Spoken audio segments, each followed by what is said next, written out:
We haven't had a very bad winter this year. In fact, it's been unseasonably mild, fairly warm. So the chickens have had plenty of times to get out and run around and have a great time, and it hasn't been too cold. But the last couple of days, we've had a little bit of snow, and it's gotten cold. So one of the things that we're running into is the water freezes. We've had this happen in the past, and usually what we do is just every day we bring down nice warm water, and we just dump warm water into the top of this every day, and it keeps them warm. But if we take a look at this, you can see they're thirsty because we haven't come down yet today to give them their warm water. That water is frozen absolutely solid. So even though they get their warm water once a day, they really need to have water throughout the day. They got plenty of food in there. Need to get some eggs. We got a brooder. Maybe we'll let her hatch a couple. It's kind of a weird time of year to do that though, so probably not.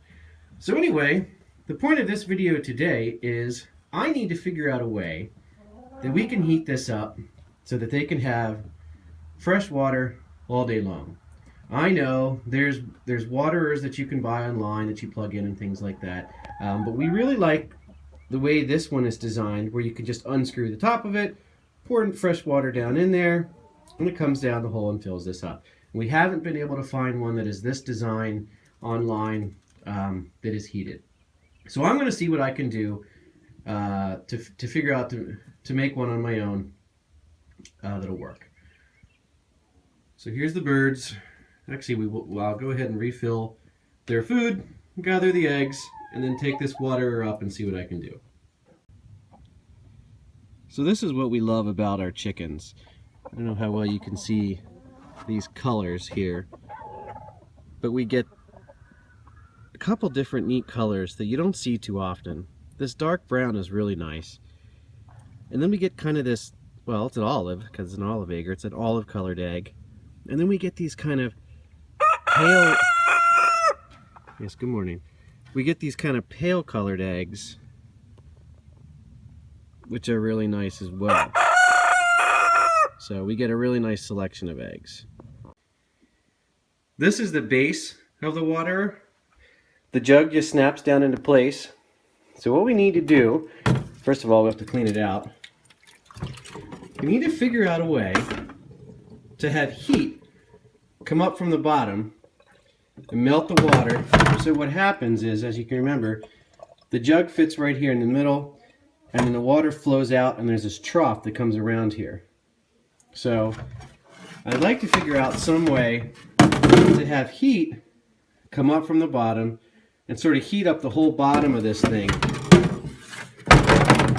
And then the jug of water will stay, hopefully the entire jug of water will stay melted, but as long as kind of the bottom of it can sort of melt, even if the top of it freezes, but as it flows down, it'll warm up. And as long as they have fresh, thawed water in their trough, we'll be all set. So we're going to clean it off and see what we can figure out.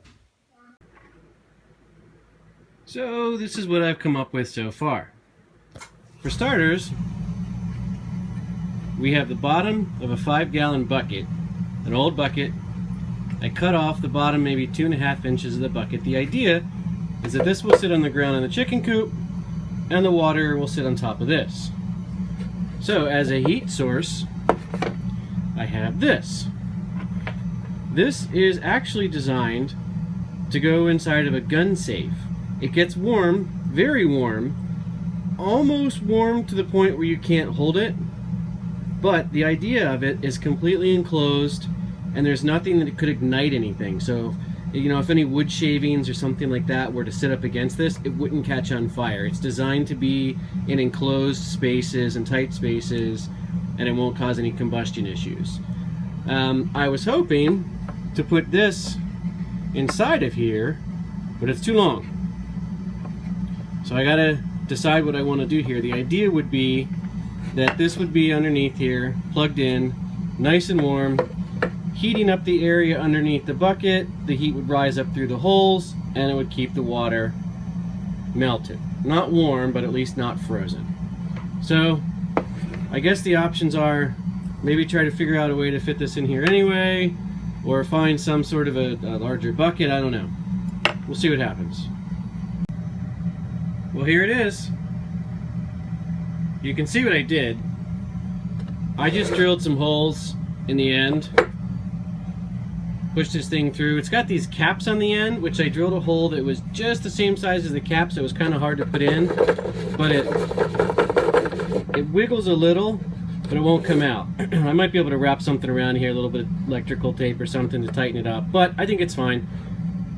There's not a whole lot of space underneath here, right, which is great. So there's space underneath here, but this whole area, there's not a lot of volume, so this should heat this up pretty nicely, and then all of that heat, in theory, will come right up through these holes and melt the water. And then the other trick is going to be, so I got to plug this in there, but I want to protect this wire somehow so that the chickens don't peck at it. That might be kind of, oops. So I definitely need to tighten this up so that doesn't slide in and out of there, I guess. We'll have to figure that out. I'll have to buy some of that plastic conduit, maybe that U-channel that I can put over the wire in the chicken coop to protect it. But I want to be able to take this out in the summertime too. So a couple more things to figure out, and then the trick will see if it actually works. So far, so good. We had 3 bricks that used to sit down here, and then the water bucket would sit on top of the 3 bricks. The reason we did that is because you only clean the chicken coop out, I don't know, maybe once a month or something. And quite frankly, it gets a layer of wood chips and dirt and poop that builds up. So I dug down through all of that stuff and was able to set this base. And then I will have to kind of bury the wire or get some conduit or something. I really don't want them pecking on it, because they will peck on it. But this is great, and I think it's going to work.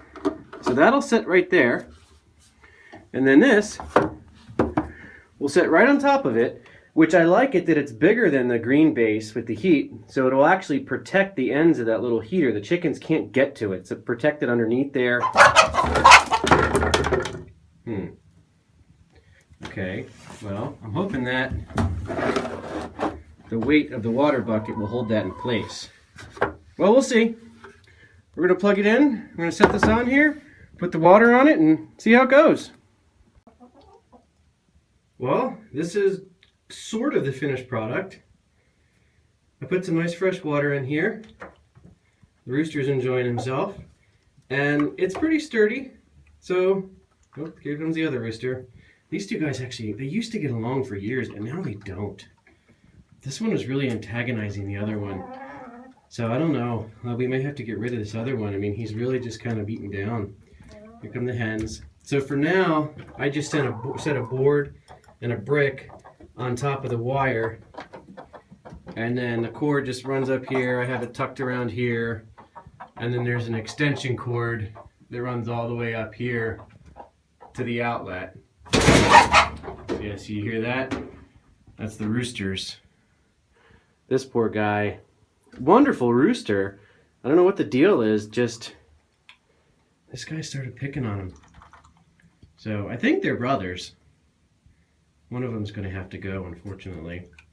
But so here it is. It's pretty sturdy, especially with a full thing of water. It's just as sturdy as when we had the bricks on it.